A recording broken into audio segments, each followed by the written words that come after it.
Sir என்னோட first love வந்து இறந்துட்டாரு சார். ஓ லவ் பண்ண டைம்ல ஆக்சிடென்ட் ஆகி இறந்துட்டாரு.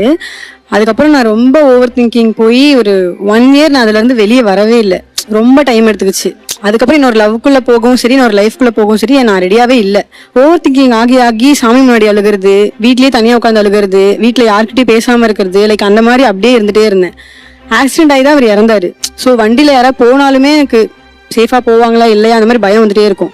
ஒரு தடவை வீட்டில் நைட்டு தூங்கிட்டு இருக்கேன் சார். கிச்சன்ல பிளேட் வந்து இப்படி நல்லா ஆடுறது எனக்கு கேட்குது.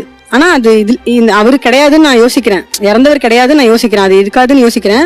ஆனா அந்த பிளேட் சவுண்ட் எனக்கு மட்டும் நல்லா கேட்குது.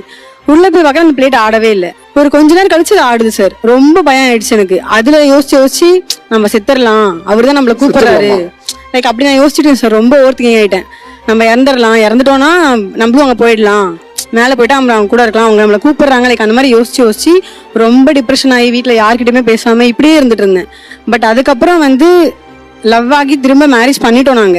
அதுக்கப்புறம் அவரை பத்தி நான் யோசிக்கல, பயங்கரமா யோசிக்கல. கொஞ்சம் கொஞ்சமா ரெக்கவர் பண்ணிட்டு வந்தாரு. பட் இப்போ என்ன ஆகுதுன்னா, அவர் ஆக்சிடென்டால தான் இறந்தாரு. இவர் வண்டியில கொஞ்சம் ஃபாஸ்டா போவார் சார். கொஞ்சம்னா இல்ல, நிறையவே ஃபாஸ்டா போவாரு. ஸோ எனக்கு பயமா இருக்கும், அவர் நான் இழந்துட்டேன், இவரையும் நான் இழக்கக்கூடாது. உங்களுக்கு இப்படி அவங்க ஒரு மென்டல் ட்ராமா ஃபேஸ் பண்றவங்களுக்கு தெரியுமா? தெரியும் சார். ஆக்சுவலி அதில் தான் அவங்க மேலே நான் எமோஷ்னலாக ஆட் ஆக ஆரம்பித்தேன். அவங்க என்கிட்ட சொல்லுவாங்க, ஃபர்ஸ்ட் ஸ்டார்டிங்லேயே அவங்களுக்கு எனக்கு இம்ப்ரெஸ் ஆனது என்னன்னா, நீ வந்து அவங்க முன்னாடி லவ் பண்ண பையன் பேர் வந்து மீ. ஸோ மீன் அவங்க செல்லமாக கூப்பிட்டுப்பாங்க. நீங்கள் பேசுறது, நீங்கள் என்னை கேர் பண்ணி பார்த்துக்கிறதுலாம் எங்கள் மீ என்னை பார்த்துக்கிற மாதிரி இருக்கு, உங்களை பார்க்குறப்பலாம் எனக்கு அவர் பார்க்குற மாதிரி இருக்கு, அவரோட ஞாபகம் எனக்கு வருது அப்படின்னு சொல்லி அவர் மூலியமா தான் எனக்கு அட்டாச் ஆனது. அவங்களும் நானும். ஆக்சுவலி நானே அப்போ ஒரு லவ் ஃபெயிலியர் தான். இவங்க கல்யாணத்துக்கு அப்புறம் இந்த மென்டல் ட்ராமா அப்படி இருக்காங்கிறது தெரிஞ்சுக்கிட்டு நீங்க அவங்கள வெளியே கொண்டு வரதுக்கு என்னெல்லாம் பண்ணீங்க நீங்க? இல்லை சார், அது நான் லவ் பீரியட்லேயே நான் அதில் வெளியே கொண்டு வந்துடுவேன். அவங்கள எப்பயுமே நான் நெகட்டிவாக யோசிக்க விட மாட்டேன். இவங்க நைட்டு தூங்கவே மாட்டாங்க. ஃபர்ஸ்ட் பீரியட்ல நைட்டு தூங்கவே மாட்டாங்க. ஏதாவது போட்டு யோசிச்சுட்டே இருப்பாங்க. என்ன யோசிக்கிறாங்கன்னு அவங்களுக்கும் தெரியாது. ஆனால் நைட்டு தூங்கவே மாட்டாங்க. ஓவர் திங்கிங் ரைட் தான் சார். அந்த திங்கிங் வந்துட்டு எல்லாருமே என்ன பண்றாங்கன்னா நெகட்டிவா யோசிக்க ஆரம்பிக்கிறாங்க. நான் அதை புரிஞ்சுக்கிட்டு என்ன பண்ண ஆரம்பிச்சேன்னா, அவங்களுக்கு பாசிட்டிவான ஒரு விஷயத்தை கொடுப்போம்.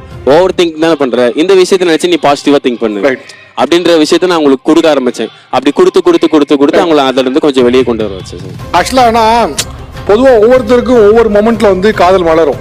ஆக்சுவலா உங்களுக்கு வந்து அவங்களுடைய ஒரு துயர நிலையில அவங்க வந்து இக்கட்டான நிலைமையில யாரை நம்புறதுன்னு ஹோப்லெஸ்ஸா இருக்கப்போ உங்களுக்கு அவங்க மேல காதல் மலர்ந்துருக்கு. ஆக்சுவலா இது நல்ல நீ சிச்சுவேஷன், மோசமான சிச்சுவேஷன், பட் ஆக்சுவலா இது உங்களுக்கு குட் ஸ்டார்ட். ஆக்சுவலா அதுக்கும் ஒரு மனசு வரணும்.